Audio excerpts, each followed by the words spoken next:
iyo abantu rero bamenye intege nke za perezida baramutse bazirabutswe byaba birangiye. Nacyo wenda ukunze kubona abaperezida benshi bo muri Afurika babigira ibanga rikomeye cyane. Abaperezida benshi bageze mu za bukuru nka Perezida Paul Kagame ageze hafi mu myaka 60 n'ingahe n'8 nimba byibuka neza, hakaza Perezida Museveni ageze hafi mu myaka 82 nimba atari n'umwe, ukaza kuri Paul Biya ageze mu myaka 90 hafi n'ibiri, ukaza kuri uyu wa Congo Brazzaville Denis Sassou Nguesso. Aba ni abaperezida baba bageze mu za bukuru. Izabukuru zabo rero bakunda kwibasirwa n'uburwayi. Amakuru buhaye abene gihugu aca igikuba muri rubanda, ateza imyuvumbagatano cyangwa se agateza akaguma muri rubanda. Waruzi ko hari abantu buriya ushobora gusanga hari nk'abajenerali banze kubohoza imitungo y'abaturage mu gihugu runaka kubera ko perezida hari. Waruzi ko hari abajenerali babatekereje ikintu cyo gutera kudeta ariko barabuze n'ahantu banyura kubera ko bazi neza ko perezida arinzwe cyangwa se afite ahantu ari kandi badashobora kuhasunutsa amazuru. Waruzi ko hari abatavuga rumwe n'ubutegetsi baba barekereje kumva gusa ikibi cyabaye kuri perezida. Niyo mpamvu rero kubyuka mu gitondo ngo perezida yarwaye, iyo uvuze ko umukuru w'igihugu arwaye muri Afurika bagufata nk'umugambanyi w'igihugu. Dore impamvu zigera hafi muri 3.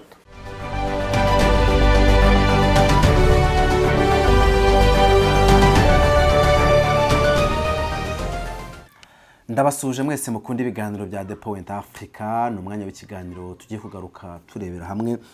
Hari ibimaze iminsi biri kuvugwa ariko reka by'umwihariko turebere hamwe ku kijyanye n'ubuzima bw'abaperezida.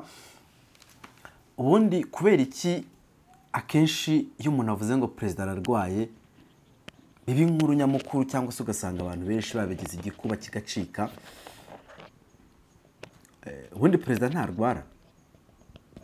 Sundi perezida arwaye si umuntu nk'abandi. Perezida wa Repubulika Paul Kagame aherutse kuganira n'abanyamakuru ababwira ngo nawe ni umuntu nk'abandi, nawe yarwara.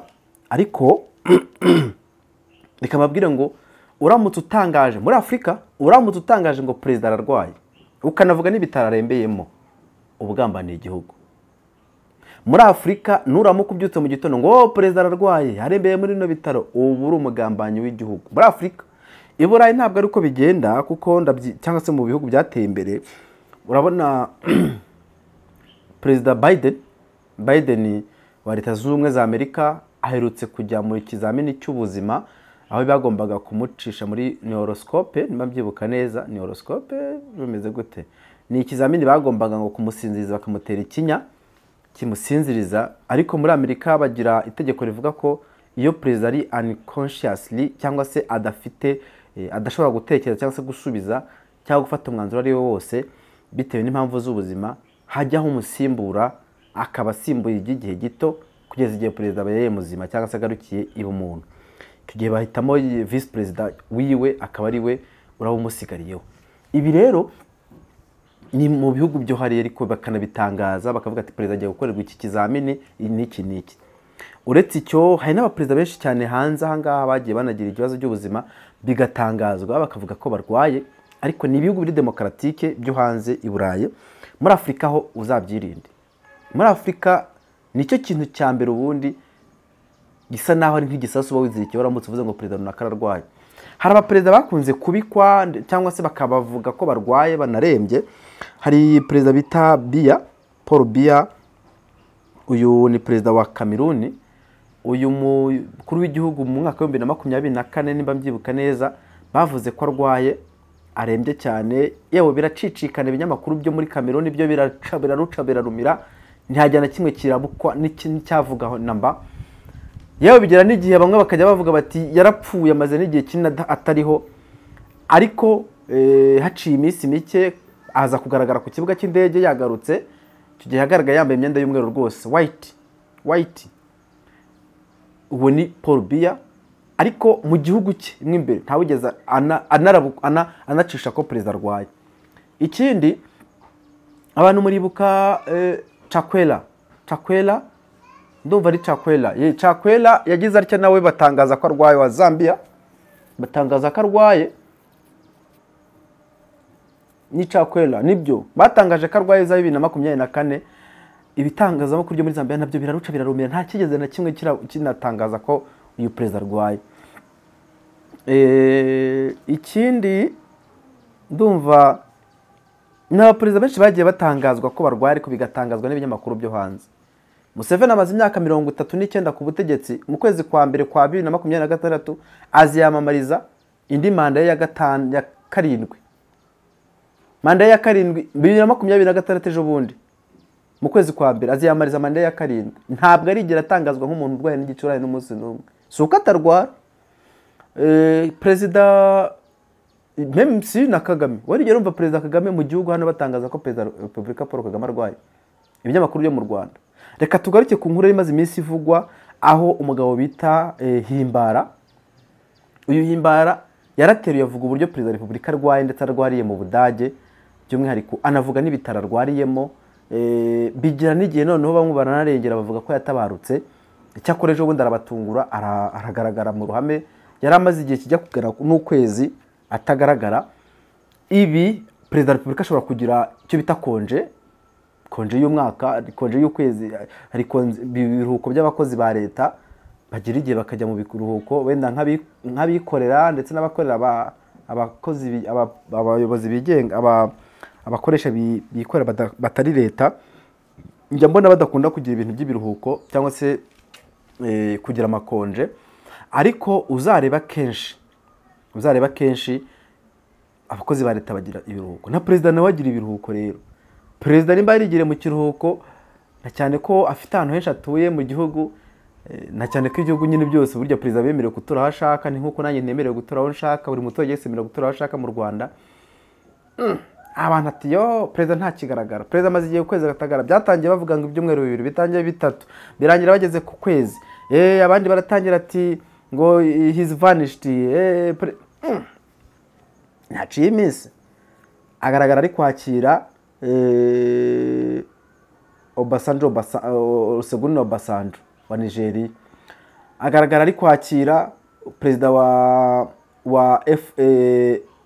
FD cyangwa se BD, nimba ari BAD, yego, African Bank of Development, yego, AFD. Uretse icyo bukeye yakira ba muyobozi wa nuclear, wari ukuriye bya nuclear. Bukeye agira na press conference n'abanyamakuru, avugiramo ijambo ryiza nakunze cyane nk'umukuru w'igihugu. Aragira ati nanjye ndi umuntu naharwara, ariko ushobora kunyifuriza gupfa, yewe ukanambika, ariko ugapfa mbere yanjye, cyangwa se wanabona ndi tugahura mbona ndi kugenda akaba ari unapfa. Birumvikana rero. Ariko icyo ndi kuvugaho, iyo uvuze ko umukuru w'igihugu arwaye muri Afurika, bagufata nk'umugambanyi w'igihugu. Dore impamvu zigera hafi muri 3. Iya mbere, hari ibihugu bimwe na bimwe biba bibayeho bisa naho bifite abanzi bahanganye nabyo bya hato na hato. Nk'ubu Rwanda ruhora rugaragaza ko rubangamiwe, umutekano wabwo ubangamiwe na FDLR ikora mu mashyamba ya Repubulika ya Demokarasi ya Kongo, ndetse yewe ikanaterwa inkunga na leta ya Kongo. Iyi FDLR iramutse imenye ko Perezida wa Repubulika arwaye, bakanamenya n'ibitaro arwariyemo, ndagira ngo umenyeshe ngo ntabamenye icyo bakora.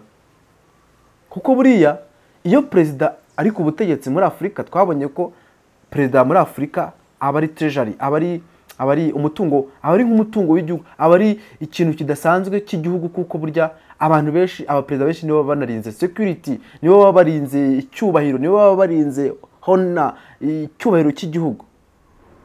Iyo abantu rero bamenye intege nke za perezida, baramutse bazirabutswe, byaba birangiye. Nacyo wenda ukunze kubona abaperezida benshi bo muri Afurika babigira ibanga rikomeye cyane. Abaperezida benshi bageze mu za bukuru, nka Perezida Paul Kagame ageze hafi mu myaka 68 nimba mbyibuka neza. Hakaza Perezida Museveni ageze hafi mu myaka 82 nimba atari n'umwe. Ukaza kuri Paul Biya ageze mu myaka 90 hafi n'ibiri. Ukaza kuri ukaza kuri uyu wa Congo Brazzaville, Denis Sassou Nguesso. Aba ni abaperezida baba bageze mu zabukuru. Izabukuru zabo rero bakunda kwibasirwa n'uburwayi. Iyo perezida arwaye, abatasi nibo bonyine gusa bamenya amakuru y'ubuzima bwa perezida cyangwa se babandi bamurinda. Noneho abatasi niba bajya kumenyesha igihugu uko ibintu byifashe, ni nabo badelivaringa message perezida yatanze, niyo yaba arembeye mu bitaro runaka. Perezida, abatasi nibo bagenda bavuga ati okay, nuko byifashe, ni nabo batangaza iby'urupfu rwa perezida, babibwira abagomba kubitangaza ku gihugu. Ariko nta muntu n'umwe, yaba umunyamakuru, babita ngo ni abapunditsi, ngo bazi kuvuga, ngo bazi gusesengura, ngo bazi kugira gute, uzagera umenye ubuzima bwa perezida bayemo muri Afurika, uzubuvuge aha ngaho uvuga ati perezida runaka ararwaye, uri mu Rwanda cyangwa uri muri Afurika mu gihugu runaka, muri Congo Brazzaville. Bigeze gutangaza ngo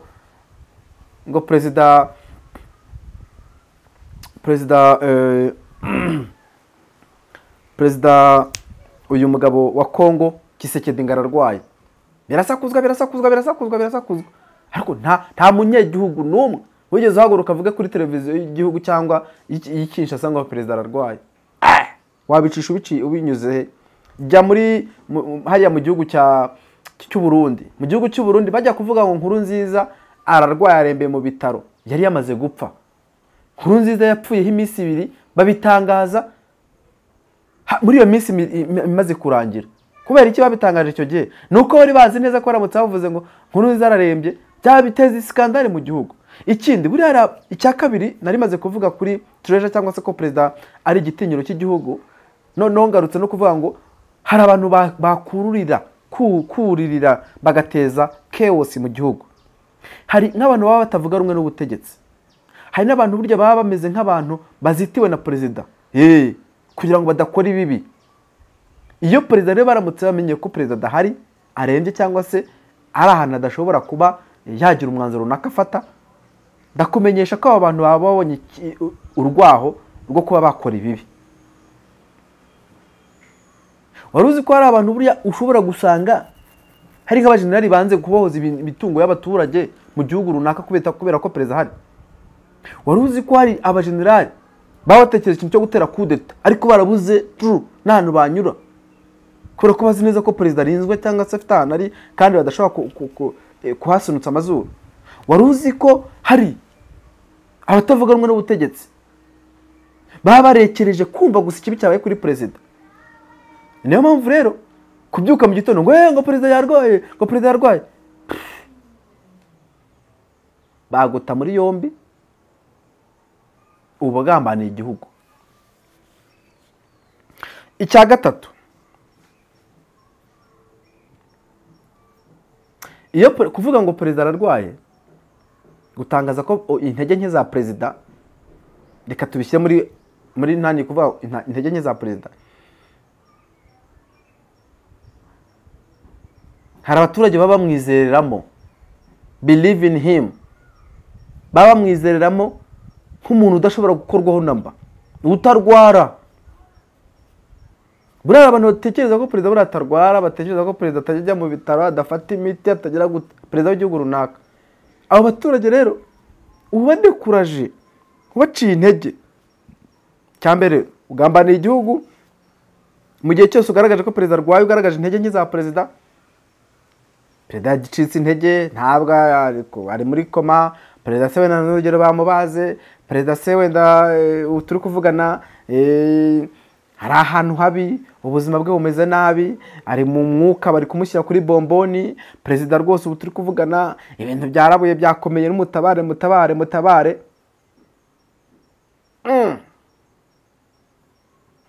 Uzi ikintu ukoze?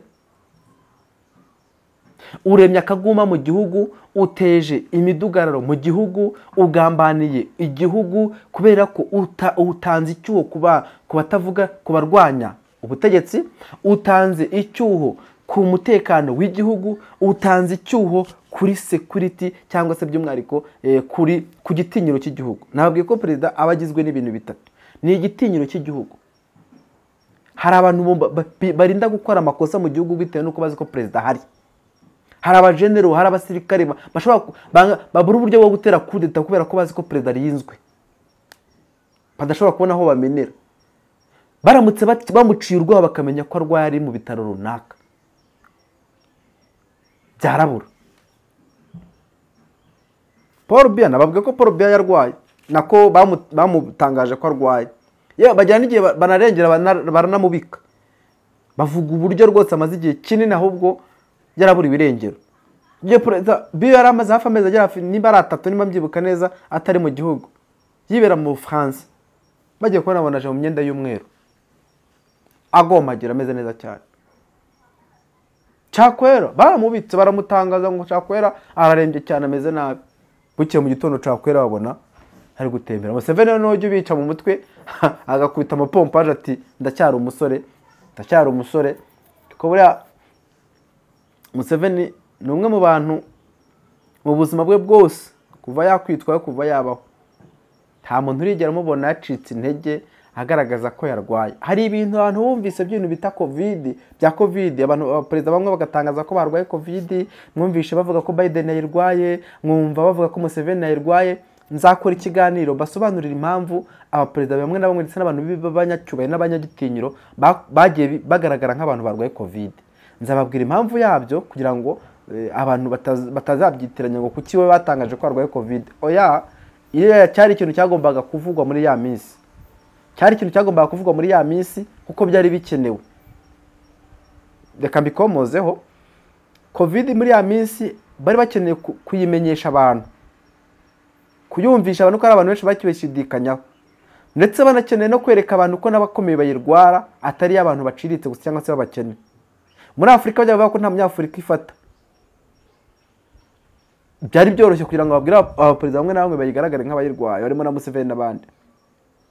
Muri Afurika bari bavuga ko abanyafurika bafite amaraso adakorwa na covid.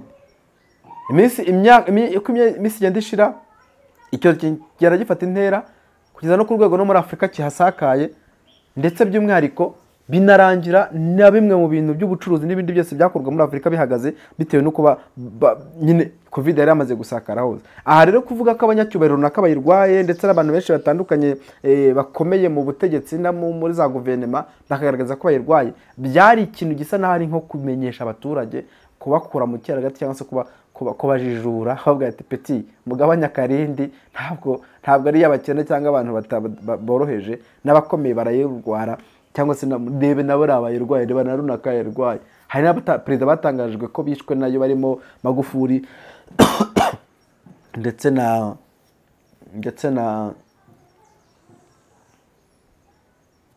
Nkurunziza, nubwo yego bitemejwe n'abantu benshi, bamwe bakavuga ko ariyo yabishe, abandi bakavuga ko bishwe bapfuye bitewe n'uko bari kuyihakana. Ibyo ni ibintu byari biraho kubera covid. Reka nive kuri covid ndi kwivugira ku baperezida, by'umwihariko impamvu uburwayi bw'abaperezida babuhisha. Hari umusesenguzi cyangwa se umuhanga wavuze witwa Tendi, ndumva ikihaganiraga n'ikinyamakuru BBC mu mwaka wa 2024. Icyo gihe hari ku itariki 20 z'ukwezi kwa 10, 20 z'ukwezi kwa 10 2024. Uyu musesenguzi witwa Tendi yaravuze ngo nuvuga ngo kirazira kikaziririzwa kwerekana intege nke.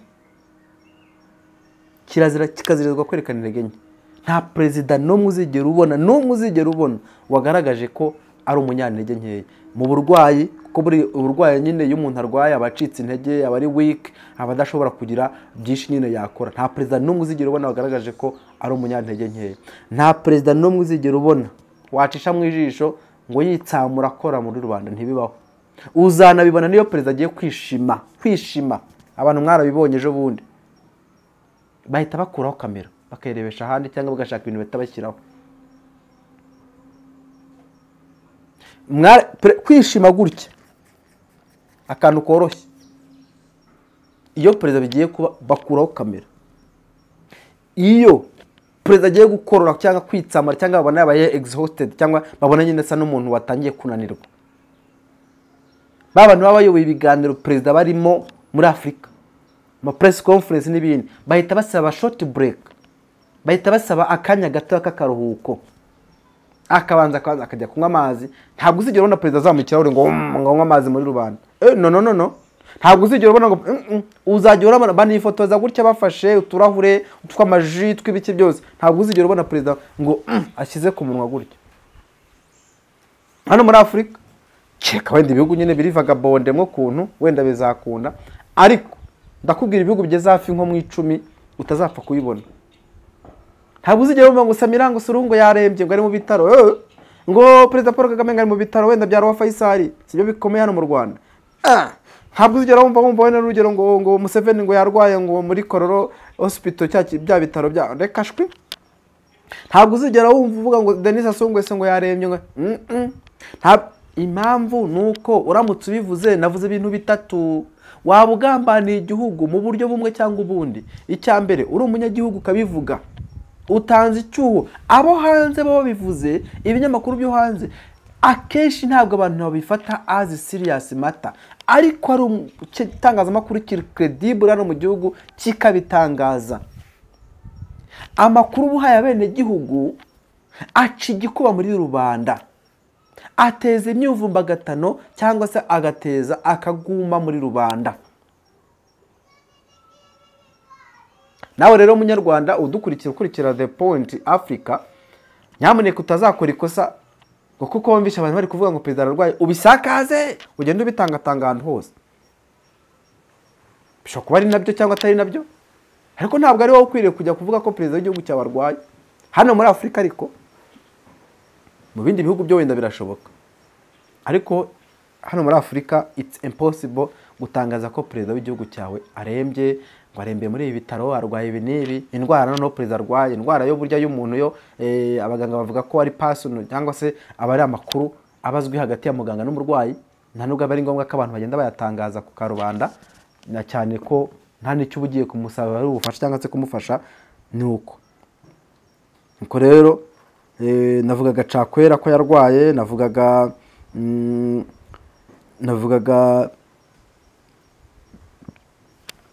ko bamutangaje ngo ararwaye, ndetse na Bia ko bavuga ko yararwaye. Ariko ibi byose nta muntu n'umwe uzigera wumva atangaza ko hari inkuru yanditswe ku kinyamakuru BBC ivuga ngo hari umuhanga witwa Adekeye Adebajo, umwigisha wo muri kaminuza ya Johannesburg, avuga ko abategetsi kuri no mugabane bashaka kwerekana ko ubuzima bw'ibihugu byabo bugendera ku magara yabo bwite. Aricyo gituma iyo hari indwara iteye umutegetsi bica bita bigirwa ibanga ry'igihugu. Ko nibyo ni nako binahagaze. Abaperezida benshi mu bihugu bya Afurika benshi ubuzima bw'igihugu babushingiye kuri perezida. Ubuzima bw'igihugu babushingiye kuri perezida. Kuvuga rero ko arwaye biba bisa naho umenya ibanga ry'igihugu. Perezida w'igihugu aba ari coffre-fort y'igihugu, umutamenwa w'igihugu. Iyo wibeshyera ukavuga ko arwaye, ubugambaniye igihugu, ubumenya ibanga ry'igihugu, uburi umwanzi numero ya mbere hano muri Afurika.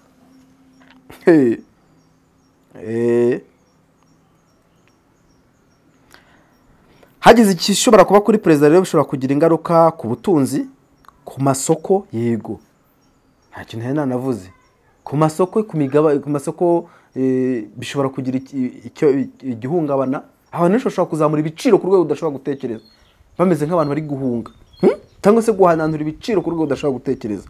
Bishobora kugira ubutunzi ingaruka ku butunzi bw'igihugu. Perezida nta muntu umutangaza ko arwaye. Tate Karamu nabahamagaraga mbabwira ngo mushyiraho udusoya dukeya two guhekenya. Nabasabaga udusoya dukeya two guhekenya. Turadukaranga. Sawa.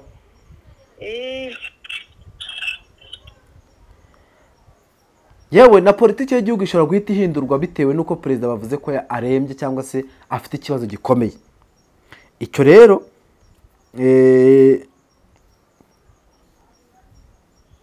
biragoye cyane ko ushobora kubona umuntu runaka abyutse mu gitondo muri leta agatangaza urupfu rwa perezida, agatangaza ibibazo bya perezida ngo ararwaye n'ibindi byose. Mu bihugu bifite ubutegetsi bujegajega usanga inzira zo gusubiranya ku ntwaro cyangwa se kuba wenda n'urugero abashinzwe umutekano badafite imbaraga zikomeye bishobora gutuma rimwe na rimwe byabindi navuze gutera kudeta n'ibindi bitandukanye, bishobora gutuma abantu benshi babyuriraho bakaba banakora ibara mu gihugu bavuga ko perezida arwaye. Mu myaka irenga 20 iheze cyangwa se myaka irenga imyaka 20 iheze, perezida Laurent Désiré Kabila yarishwe n'umwe mu bari bamucungiye umutekano cyangwa se bari bacunze ubuzima bwe, yari umugarde seke we. Uyu abategetsi babanje kwanga kwemera ko yari yishwe, bakavuga ko yatwawe kuvurirwa muri Zimbabwe. Aho ni mu gihe hari bakiri kwitangira gushaka uburyo icyakorwa kugira ngo barebe icyabaho. Buriya nibyo nari kuvuga cyagihe kuri nkuru nziza apfa, bamaze iminsi 2 batarabitangaza bakiri kwiga strategy ikintu bari buze kubwira abanyagihugu nindire ubusimbuye perezida icyo gihe uyu uriho yari yatsinze amatora ariko ataratangazwa, atararahira. Kubera atararahira rero byari bivuze ko bataramwegurira ubutegetsi. Iki kintu cyatumye batahita babitangaza, babanze kwanza kwicara abajenerali ndetse n'abatasi bareba uburyo bagomba kubinononsora neza, ati wowe rero banza urahire n'ibindi byose birangire kugira ngo ajye yabona gushyingurwa. Ikindi, Kabila pere apfa bamurasa, bavuze ko yagiye kuvurirwa muri Zimbabwe kugira ngo bahishe ko yapfuye. Bari bakiri gushaka ikintu bakora kugira ngo barebe uburyo basubiza igihugu ku murongo.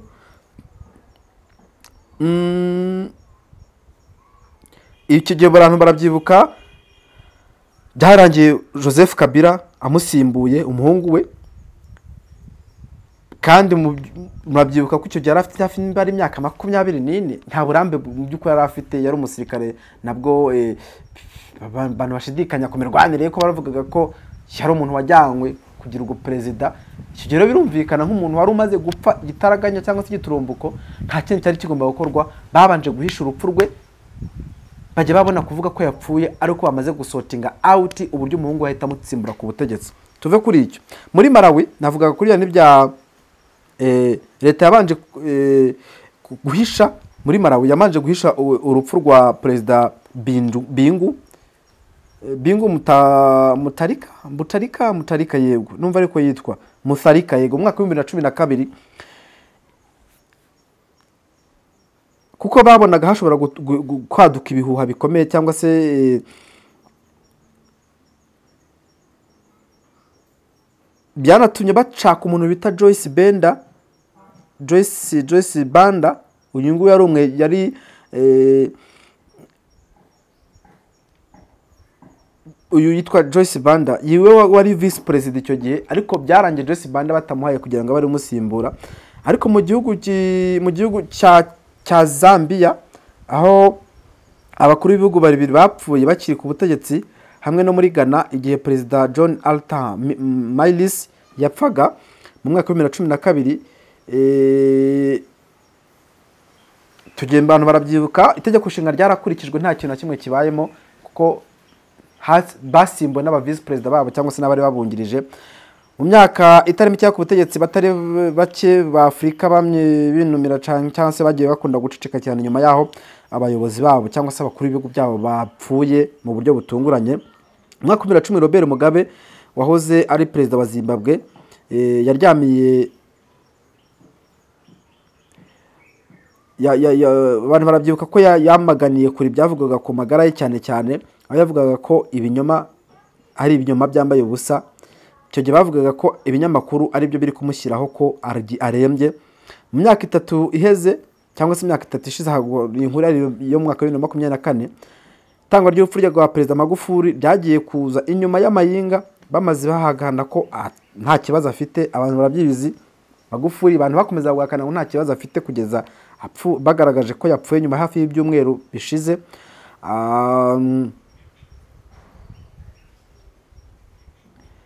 Nuko rero leta ikunda guhisha cyane ibyamujyanye n'ubuzima bwa perezida mukuru w'igihugu. Muri Nigeria, aho perezida Amaru yari Aduwa yari amaze amezi 5 ataboneka ku mugaragaro. Mu kwa mbere kwa 2010 ibiro byiwe byavuze ko yari ari kuvurirwa yari kwavurwa ariko ataratora mitende, ariko byakomeje gutangazwa ko ubwonko bwe butari gukora. Icyo gihe abantu barabyibuka. Icyo gihe Yaduda ntigeze asubira kuboneka ku mugaragaro. Urupfu rwe rukaba rwaraje gutangazwa mu kwa 5 k'uwo mwaka. Uwo ni Yaduda wayoboraga Nigeria. Yamaze hafi amezi angahe agera muri 3 abantu bavuga ngo ari mu bitaro ngo kandi ararembye, niyo yibereye. Bagerageza bavuga ko ubwonko bwe butari gukora, baza kubitangaza bigeze hafi mu kwa 5 bagaragaza ko yapfuye.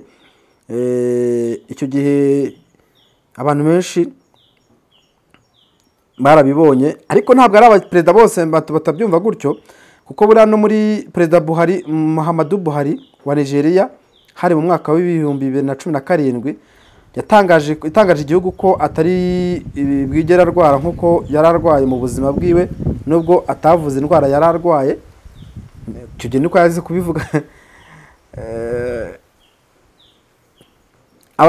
Abategetsi benshi rero babayobora ibihugu bakunda cyane cyane guhisha ubuzima bwabo ndetse no guhisha uburyo ubuzima bwabo bwifashwe.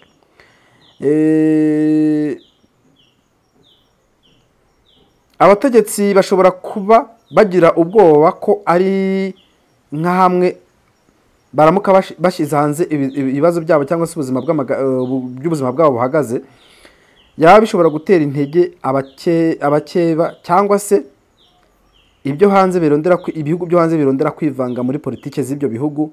Abantu benshi barabizi, nabyo nari nivuzeho mu kanya. Mu mwaka wa 1996 abanyagihugu baje gutungurwa no kumva ko umukuru w'igihugu cyabo cya Zaire ubu ni DR Congo, Mobutu Sese Seko mumbabarire, yari ko aravurirwa kanseri ya prostate mu icyo gihe muri Maroc, nimba mbyibuka neza. Ibyatumye Laurent Kabila yoroherwa ku rugamba, kuko yarabonye nyine ko umuntu bari kumwe bari bateye arwaye. Ibyo byatumye bahita ubutegetsi buborohera cyane kubugeraho. Ibi rero nibyo binandi kuvuga nti biragoye kugira ngo ubyuke mu gitondo uvuge ngo perezida ararwaye ubugambaniye igihugu. Ariko kamera politike muri Afrika hafi ya yose hari imigabane ikiri ku butegetsi ikunze cyangwa se hari amashyaka ari ku butegetsi akunze gushinjwa kwiba amatora, amakudeta ya gisirikare niyo cyane cyane akunze kwiganza cyane. Ugasanga n'abakuru b'ibihugu batorwa bagenda bahererekana mu muryango. Nk'ubu ngubu turi kuvugana, hari nk'aho usanga nka Museveni harateganya kuzahereza ubutegetsi umuhungu we, byamaze no kumera nk'aho biharuwe inzira. Ibyo byose rero ni bimwe mu bikunze gutuma abategetsi benshi ba Afrika bakunze guhisha ubuzima bwabo baba barimo cyangwa se ubuzima babayemo, cyangwa nimba bari kuvurwa cyangwa se barwaye. Abantu mu byumve neza, kuvuga ngo perezida ararwaye ubugambanira igihugu hano muri Afrika.